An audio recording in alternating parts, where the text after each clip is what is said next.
आज मैंने रामायण का वह दृश्य देखा, देखकर मेरे आंखों में अश्रु आ गए।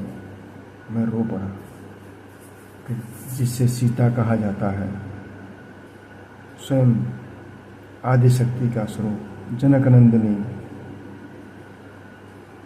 उनके पतिदेव भगवान मर्यादा पुरुषोत्तम भगवान श्री रामचंद्र जी, दशरथ नंदन, कैकेयी के पुत्र, ज्येष्ठ पुत्र, स्वयं नारायण का स्वरूप, वो भी फेल हो गए। जिसके ऊपर हम अपना मलमूत्र त्यागते हैं, जिसे हम धरा कहते हैं, पृथ्वी, व्याकरण का भाषा है धरा, व्याकरण का भाषा आसमान को नभ कहा जाता है, हवा को वायु कहा जाता है, आग को अग्नि कहा जाता है। ये सब 3 शब्द 4 शब्द जो है व्याकरण के स्वरूप हैं। हम अधिक समय तक ऐसा भाषा नहीं पढ़े हैं स्कूल में, लेकिन ये ईश्वर की दी हुई चेतना होती है, जिसका अर्थ हम समझने में हमें आसानी होती है। इंग्लिश में जिसे हम ट्रांसलेशन कहते हैं।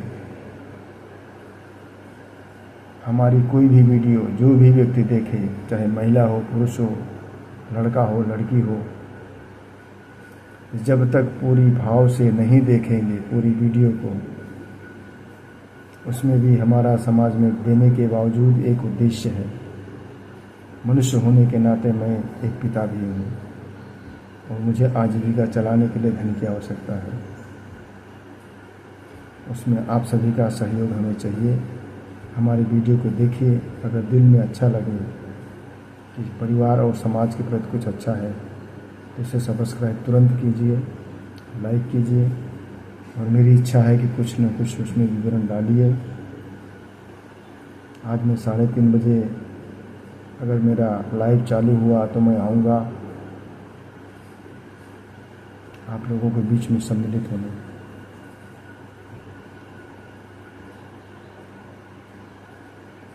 पिता पुत्र के बीच में मैं बात कर रहा था, या पुत्री अगर सोचती है मुझे ऐसे पिता की ज़रूरत नहीं जो हरदम किचकिच करते हैं।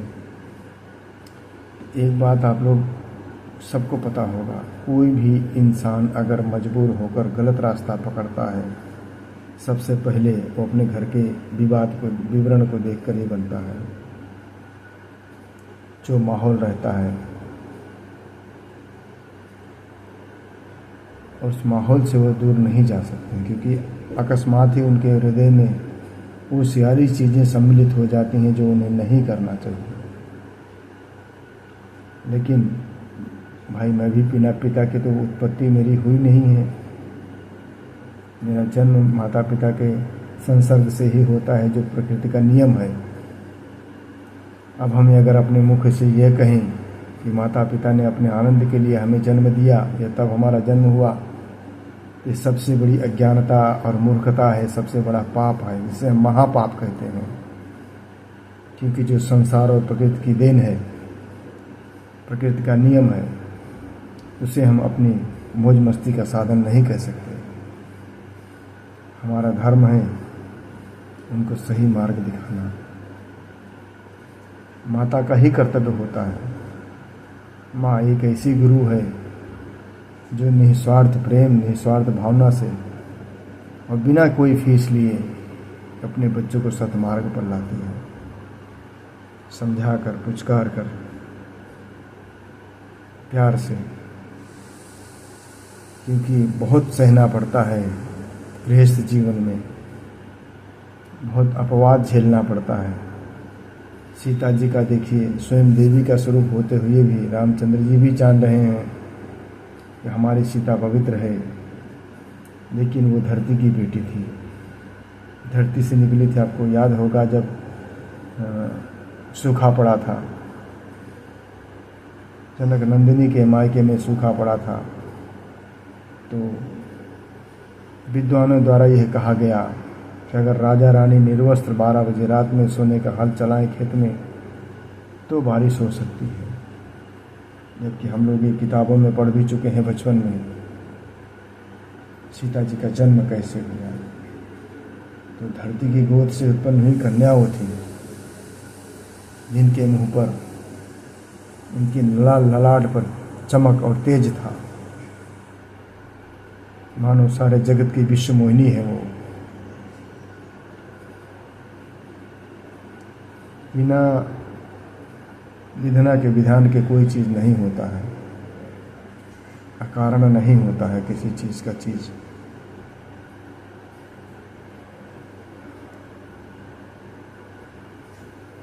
हम ये सब भूल जाते हैं। और दूसरा बात, अगर हमें दंडित होना है, कोई सजा का पात्र मिल रहा है, तो हम कभी धर्म का काम नहीं करेंगे, हम वही करेंगे जो इसके विपरीत हो। और रिश्ते का महत्व कतई ये नहीं होता है कि हम किसी का अपमान करें।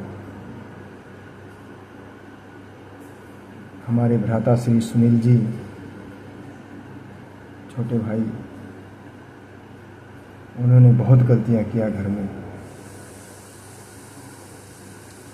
जो मैं आप लोगों से कह नहीं सकता हूँ।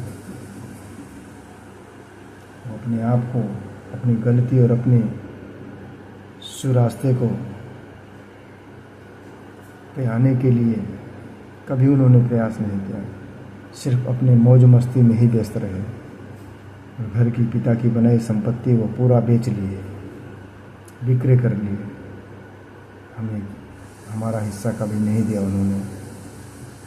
और उनकी इस आदत से फ़ायदा उठाया रिश्ते में।